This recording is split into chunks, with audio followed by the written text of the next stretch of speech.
সেই কাক ভোরে ঘুম থেকে উঠে ঘর পরিষ্কার করে, জামা কাপড় কেচে, গরুর গোয়াল পরিষ্কার করে, গরুদের খাবার দিয়ে, উঠোন ঝাড়ু দিয়ে, স্নান সেরে তুলসী তলায় পুজোর কাজ সেরে, চা বানিয়ে স্বামীকে ঘুম থেকে তোলা বিমলার চিরকালের স্বভাব।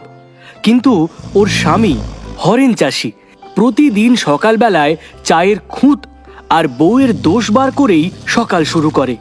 বিমলা কানে কম শোনার সমস্যার জন্য হরেনের কিছু কথা শোনে, কিছু শোনে না, কিছু আবার উল্টো শোনে, যার ফলে হরেন সব সময় কথা শোনায় বিমলাকে। একদিন সকালে, শুনছো? ওঠো, তোমার চা এনেছি। কই গো, ওঠো। উঠছি উঠছি। কানা সকালে উঠে কাঁচা ঘুম নষ্ট করবে বলে কি খেতে কাজের লোক রেখেছি? দাও দাও দাও। আরে বাবা, আমিও সেই কখন থেকে ডাকছি। উঠে পড়ো, উঠে পড়ো গো। এখন কানা মজুরগুলো ধান নষ্ট করছে, সে চিন্তা করলে হবে? যাও গিয়ে দেখো কি অবস্থা সেখানের। আমার কথা তো আর কোনোদিন শুনলে না, বাড়ি ছেড়ে চলে গেলে বুঝবে। উফ, পোড়া কপাল আমার। ধান বললে কান শোনে আর কান বললে পান। উফ, ছি ছি ছি ছি, থু, থু, থু, ছি ছি ছি ছি। এটা চা না গরম জল? মানুষে খায় এসব? আজও ভালো লাগলো না, কিন্তু আমি সব তো ঠিক মতোই দিয়েছি। বুঝি না বাবু। দাও, আবার বানিয়ে আনছি। প্রতিদিন এত রকম করে ভগবানকে দিলে এক আধবার সেও ভালো বলতো। তোমার মুখ থেকে এ জীবনে আর ভালো শুনবো না। লাগবে না, লাগবে না।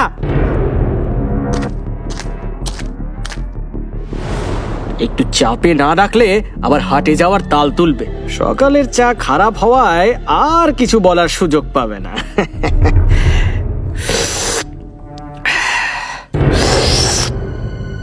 হরেনের বুদ্ধির নাগাল পাওয়া এত সহজ নয়। চায়ে বুদ্ধি, চিনিতে বল, দুধ না খেলে রক্ত জল।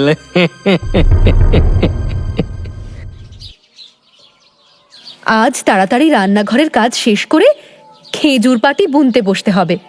তা না হলে বিকেলের মধ্যে পুতুল বৌদিকে পাটি বানিয়ে দিতে পারবো না। সামনের চড়কের মেলা থেকে ওনার জন্য আমার নিজের রোজগারে পাঞ্জাবি পায়জামা কিনে দেব। এখন সবজিগুলো কেটে ফেলি চট করে। বিকেলের সময় মতো পুতুল বৌদিকে খেজুর পাতার পাটি বুনে দিতে হবে। সেই জন্যে বিমলা তাড়াতাড়ি ঘরের বাকি কাজগুলো শেষ করতে ব্যস্ত হয়ে পড়ল। শাকসবজি, বঁটি আর ঝুড়ি নিয়ে বসতেই হরেন ভেতর থেকে ডাক পাড়ে, কিন্তু বিমলা তা শুনতেই পায় না। এত বেলা হয়ে গেল, তবুও তেনার আজ কোনো ডাকাডাকি নেই কেন? পেটে কি মা লক্ষ্মী ভর করেছে নাকি, যে আজ আর খিদেই পাচ্ছে না? বলছি, সকালে জল খাবার কি সূর্য মাথার উপর এলে খাবে? তাড়াতাড়ি এসো, আজ শ্বাস ফেলার জো নেই আমার। কই গো বিমলা? ও বিমলা! আরে কি গো, আমার কি তোমার মতো সারাদিন ঘরে বসে থাকলে চলবে? আরে খেতে দাও।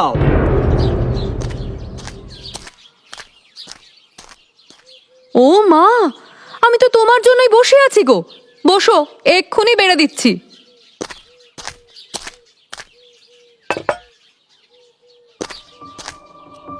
কি রান্না করেছো? ভাত, নতুন আলু মাখা আর মুসুর ডাল সিদ্ধ। ঘি দিয়েছি এখানে, লবণ কাঁচা লঙ্কা দিয়ে মেখে খাও, ভালো লাগবে। বানিয়েছো তো আলু সেদ্ধ আর ভাত, তারও আবার খাওয়ার নিয়ম তোমার থেকে শুনতে হবে? শোনো, আজ বিচুলিগুলো কেটে রেখো, আর 3 বস্তা হাটের চাল ঢুকবে, ঠিক জায়গা দেখে রাখতে বলো। আর না থাক। ধান না এনে চাল নিয়ে এলে তো হাটে বেচে দেওয়া যেত। বিচুলি খেতে দিয়েছি সকালে। আজ পুতুল বৌদি পাটি নিতে আসবে, চালের কথা বলা যাবে না। উফ, ঘাড় থেকে নামলে তো বেঁচে যেতাম। হে ঈশ্বর, ভগবান যেন তোমার মনোবাসনা পূর্ণ করেন। হাতে এত কাজ, আর আজই কাজ যেন শেষই হচ্ছে না। পুতুল বৌদি এসে কি ভাববে? বললাম আমার পাটি বোনা আছে, লোকটা একটা কথা যদি শোনে আমার, এত বিচুলি কাটতে সময় লাগে না। এদিকের কাজগুলো হলো, এবার যাই, তাড়াতাড়ি স্নান সেরে একটু খেয়েই পাটি বুনতে বসতে হবে। বিমলা মা, ও বিমলা মা। আসছি গো, আসছি। ও তুমি খুড়ো, একটু বসো দেখি এখানে, একটু জল বাতাসা খাও, তারপর রেখোক্ষণ। বড় তেষ্টা লেগেছিল গো মা, ঈশ্বর তোমার মঙ্গল করুন। এই নাও, কোথায় রাখবো বলো তো এবার? এই পেছনের ঘরে রাখো। এই 3 বস্তাই তো, নাকি আর আছে?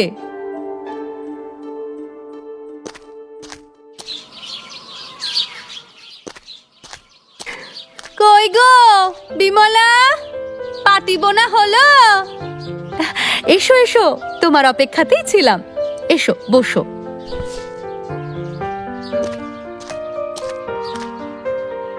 কি সুন্দর বানিয়েছো গো, আমার খুব পছন্দ হয়েছে। এই নাও তোমার টাকা। তোমার ভালো লেগেছে, এতেই আমি খুশি। আর লাগলে বলো, একটু সময় পেলে আরো ভালো করে বাঁধন দিতে পারতাম। কি করব বলো, আমাকে তো দিতে হবে ওদের। এটা বেশ ভালো হয়েছে, আসি গো। এ কে গো বিমলা? তুমি এসো বৌদি, এতটা পথ যাবে? বিমলা কোনো কথা বলে না। সন্ধে হয়ে গেছে দেখে তুলসী তলায় প্রদীপ জেলে শঙ্খ বাজিয়ে পুজো সেরে সোজা রান্নাঘরে চলে যায়। বিমলার মনে ঝড় ওঠে। সে কিছুতেই মানতে পারছিল না স্বামীর দ্বিতীয় বিয়ে করার মতো এত বড় সিদ্ধান্ত। মুখে কোনো অভিযোগ না করলেও মনে মনে দুমড়ে মুচড়ে ভেঙে পড়ে সে। বড় ভালো মেয়ে মানুষ নতুন বউ, রাতের রান্নাটা একটু জমিয়ে রেঁধো বুঝলে, সেও খেতে ভালোবাসে আমারই মতো বুঝলে। বিমলা, তোমার কাজ কমানোর মানুষ এসে গেছে গো। হ্যাঁ,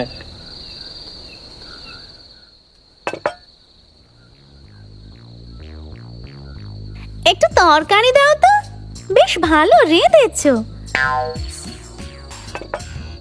কাল একটু মাংস লুচি খাইও। হ্যাঁ, সে আর বলতে, বিমলা মাংসটা রাঁধে একেবারে কড়াই চেটে খাওয়ার মতো। তাহলে তো কোনো কথাই নেই, সঙ্গে একটু পরমান্ন হলে তো কোনো কথাই নেই। কি গো দিদি, বানাবে নাকি একটু পরমান্ন? বানাবে না মানে? হ্যাঁ, সারাদিন তো ঘরেই বসে থাকে, কাজের মধ্যে দুই, খাই আর শুই। বিয়ে করে এসেই এত খাই খাই করছে। আমার কাজ কমাবে না তোমার মুন্ডু চিবিয়ে খাবে? যা ইচ্ছে করো, আমি কোনো কথা বলবো না। নতুন বউয়ের সামনে হরেন বিমলাকে এইভাবে কথা শোনানোয় বিমলা খুব কষ্ট পায়। রাতের খাবার না খেয়েই নিজের কাজ শেষ করে বিছানায় শুতে গিয়ে দেখে শোবার ঘরে তারা দুজনে শুয়ে আছে। বিমলা বাইরে মাদুর পেতে শুয়ে পড়ে, ঠান্ডায় সারা রাত কাঁপতে থাকে। হঠাৎ এই প্রায় মাঝরাতের দিকে বিমলা দেখে একটা লম্বা হাত কুঁজোর থেকে জল নিয়ে আবার চলে গেল। ভয় পেয়ে যায় সে, মুখে কোনো কথা বলতে পারে না, শুধু ঠাকুরকে ডাকে, জয় মা কালী, জয় মা কালী, জয় মা কালী, রক্ষা করো মাগো, এ কি দেখলাম। সকাল হয়ে যায়, কাউকে কোনো কথা বলে না, শুধু মনে মনে ঠিক করে নেয় আজ সবাই ঘুমিয়ে পড়ার পর সে নিরুদ্দেশ হবে। প্রতিদিনের সব কাজ শেষ করে তুলসী তলায় পুজো দিয়ে রোজের মতো স্বামীর জন্য চা করে ঘরে নিয়ে যাওয়ার সময় দেখলো হরেন ঘুম থেকে উঠে বেরিয়ে আসছে। দাও দাও, আমায় দাও। নতুন বউ কাল রাতে একটু ঘুমোতে পারেনি, ছটপট করেছে। নতুন জায়গা কিনা, তুমি রান্না বান্না করে তাকে ডেকো। হ্যাঁ, দেখো যেন কাঁচা ঘুম আবার ভেঙে না যায়। আমি বেলায় বেলায় চলে আসবো কোন। দেখলো, কাল রাতে আমি একটা দানাও দাঁতে কাটেনি, তারপরেও আমার কথা না জিজ্ঞাসা করে এভাবে নতুন বউয়ের খাবার কথা বলছে। আর আমি এই সংসারে থাকবো না, আজ রাতেই যেদিকে দু চোখ যায় চলে যাব। ঠিক আছে। হরেনের কথায় বিমলা খুব কষ্ট পেল, কিন্তু মুখে কিছুই প্রকাশ করলো না, কারণ পুরো কথা তার কান পর্যন্ত আসেনি। যতটুকু শুনতে পেয়েছে সেই কথার পরিপ্রেক্ষিতে বিমলা কোনোভাবেই উত্তর দিতে পারে না। সে বুঝে যায় এই সংসারে তার জায়গা কমে এসেছে নতুন বউ আসাতে। তাই বিমলা ঠিক করে নেয় আজ রাতেই সকলে ঘুমিয়ে পড়লে সে যেদিকে দুচোখ যায় চলে যাবে। এদিকে নতুন বউ ঘর থেকে মাংস রান্নার গন্ধ পেয়ে ঘর থেকে বেরিয়ে রান্নাঘরে আসে। মাংসের গন্ধ নাকে যাওয়াতে নতুন বউ কিছুতেই ঘরে বসে থাকতে পারে না, মুখ থেকে লালা গড়িয়ে পড়ছে একেবারে। না, অনেকক্ষণ বসে আছি, দেখি মাংস রান্না কত দূর এগোলো। বেশ কষা মাংস চেখে না দেখলে গৃহস্থের অকল্যাণ হবে না। কই গো, গেলে কোথায়? বর্দি, কোনো সাড়া নেই কেন? অলক্ষী ঢুকেছে আমার ঘরে, বেলা পর্যন্ত ঘুমিয়ে স্নান না করে ড্যাং ড্যাং করে রান্নাঘরে আসছে। যা ইচ্ছে করুক, আমি কিচ্ছু বলবো না তো, যেদিকে দু চোখ যায় চলে যাব। ও মা, তোমার রান্না বান্না হয়ে গেল? ভাবলাম কড়াই থেকে দুটো কষা মাংস তুলে খাবো। আমাকে একটু ঘুম থেকে তুলে দিতে পারলে না? কি করো সারাদিন? দাও দেখি, সে কোন বেলায় খেয়েছি কাল, পেটের ভেতরটা একেবারে গুলিয়ে উঠেছে।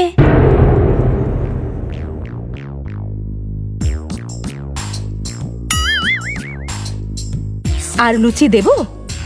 দেবা বলছো কি? দিয়ে দাও। এই দুটো লুচিতে কিছু হয় নাকি? বিমলা লুচি আর মাংস দিয়ে যাচ্ছে আর নতুন বউ খেয়েই যাচ্ছে। এক বাটি পরমান্ন খাওয়ার পর যেন তার পেটটা ভরেছে। মন্দ বানাওনি, রান্না তো বেশ ভালোই করো। আর আমার জন্য একটু তুলে রেখো, যখন মন চাইবে ঘুরে ঘুরে খেয়ে নেব।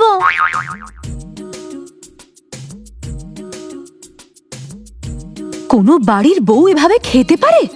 এ কি সত্যি কোনো মানুষের খাওয়া?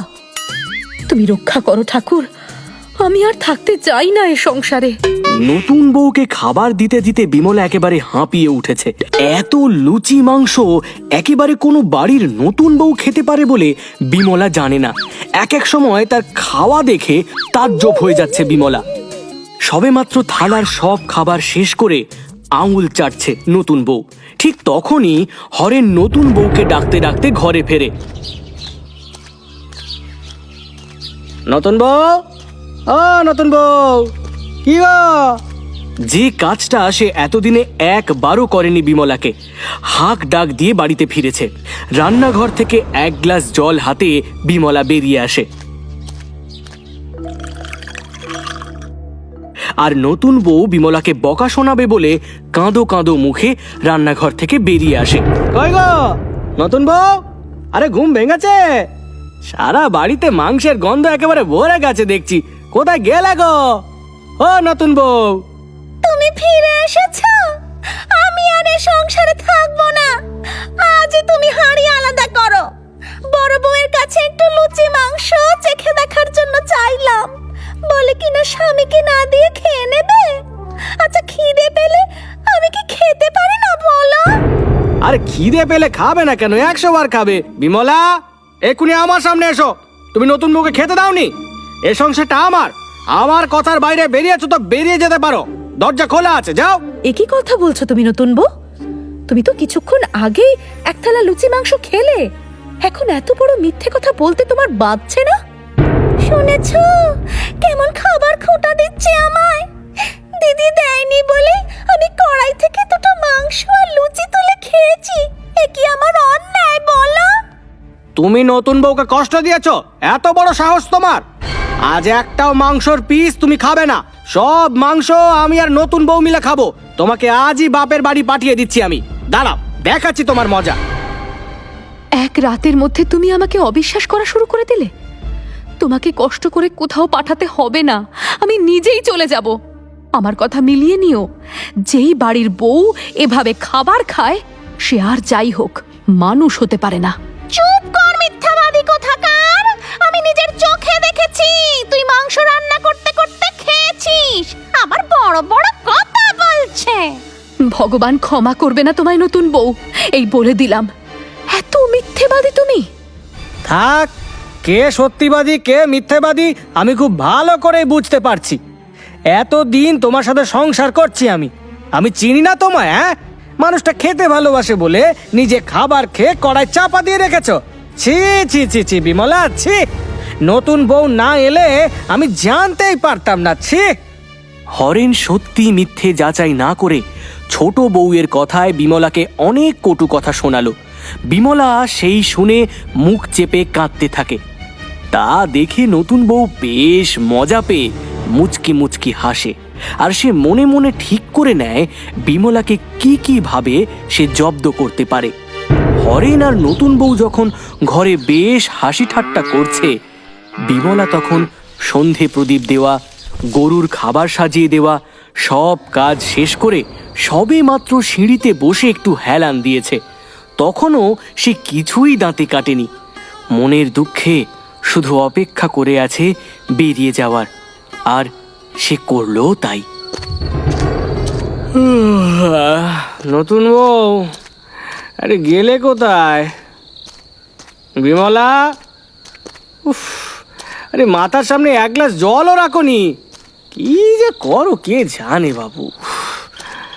তখনই বারান্দায় বসে রান্না করা হাঁড়ির মধ্যে লম্বা লম্বা হাতগুলো ঢুকিয়ে নতুন বউ সবেমাত্র সবটুকু পরমান্ন চেটেপুটে খাচ্ছে। হরেন দেখেই একেবারে হাঁ হয়ে যায়। ভূত ভূত বলে চিৎকার করতে থাকে। যেদিকে নতুন বউয়ের কোনো নজর নেই, সে তখন ব্যস্ত চেটেপুটে পরমান্ন খেতে। ভূত ভূত, কে কোথায় আছো গো? শিগগিরই এসো। ভূত ভূত, আমার নতুন বউয়ের শাড়ি পরে ভূত রান্না ঘরে বসে আমার ঘরের সব খাবার শেষ করে দিল গো। ও বিমলা, বিমলা কোথায় আছো গো? দেখে যাও, এ কি সর্বনেচি কাণ্ড গো। আরে কে কোথায় আছো, কে কোথায় আছো গো? শিগগিরই এসো গো। ভূত। নতুন বউয়ের এমন ভয়ানক রূপ দেখে হরেন দিশেহারা হয়ে কান্নাকাটি জুড়ে দিল। আর হরেনের কান্না শুনে পাশের বাড়ি থেকে পঞ্চাখুড়ো কোনো মতে ঘুম চোখে উঠে এলো ওদের বাড়িতে। পঞ্চাখুড়ো রান্নাঘরের কাছে যেতেই দেখে নতুন বউ হাঁড়ির মধ্যে মুখ ঢুকিয়ে জিভ দিয়ে চেটে চেটে পরমান্ন খাচ্ছে। সুযোগের সদ্ব্যবহার করে পঞ্চাখুড়ো সপাটে একটা লাথি মারে নতুন বউয়ের পেছনে, আর আচমকা পেছন থেকে আঘাত লাগতে নতুন বউয়ের শরীরের বাকি সব অংশ হাঁড়ির মধ্যে ঢুকে যায়। পঞ্চাখুড়ো সেই সুযোগে হাঁড়ির ওপরে বিমলার রান্নাঘরের শিল নোড়ার শিলটা চাপিয়ে দেয়। অন্যদিকে হরেন সারা বাড়ি বিমলা বিমলা বলে চিৎকার করে কোথাও না পেয়ে কেঁদে কেঁদে বলতে থাকে তার বউ বিবাগী হয়েছে তার দোষেই। খুড়োর ওপরে এই নতুন রাক্ষসী বউয়ের দায়িত্ব দিয়ে সে ছুটল বিমলার খোঁজে। খুড়ো, ও খুড়ো, তুমি ওঝা ডেকে এই ভূতকে আমার বাড়ি থেকে বের করো। আমি বিমলাকে খুঁজে নিয়ে আসি। সে আমার ওপরে রাগ করে আছে গো, সেই জন্য সংসার ছেড়ে চলে গেছে। আমি আমার সব ভুল বুঝতে পেরেছি। নতুন বউকে পেয়ে আমি বিমলার কোনো খেয়ালই রাখিনি। এ আমার অন্যায় হয়ে গেছে খুড়ো, আমার অন্যায় হয়ে গেছে। তুমি তোমার ঘরের লক্ষ্মীকে পায়ে ঠেলে দিয়েছ হরেন। এক্ষুনি যাও, যেভাবেই হোক তার কাছে ক্ষমা চেয়ে ফিরিয়ে নিয়ে এসো লক্ষ্মীকে। হরেন চলে যায় বিমলাকে খুঁজতে, আর এদিকে পঞ্চাখুড়ো ওঝা ডেকে নিয়ে এসে হাঁড়ির ভূতকে খুব করে বুঝিয়ে দেয় অন্যের সংসারে এভাবে অশান্তি সৃষ্টি করার ফল কি হতে পারে। ওং হিং টিং টং ছট ভূতেং চা, শেওড়া গাছ ভেঙে এক্ষুনি পালা ভূত যা যা। ওঝার মন্ত্রে ভূত শেওড়া গাছের ডাল ভেঙে হাঁড়ি উল্টে চলে যায়, আর হরেন তার বাড়ির লক্ষ্মীমন্ত বউ বিমলাকে নিয়ে বাড়ি ফিরে সুখে শান্তিতে সংসার করতে থাকে।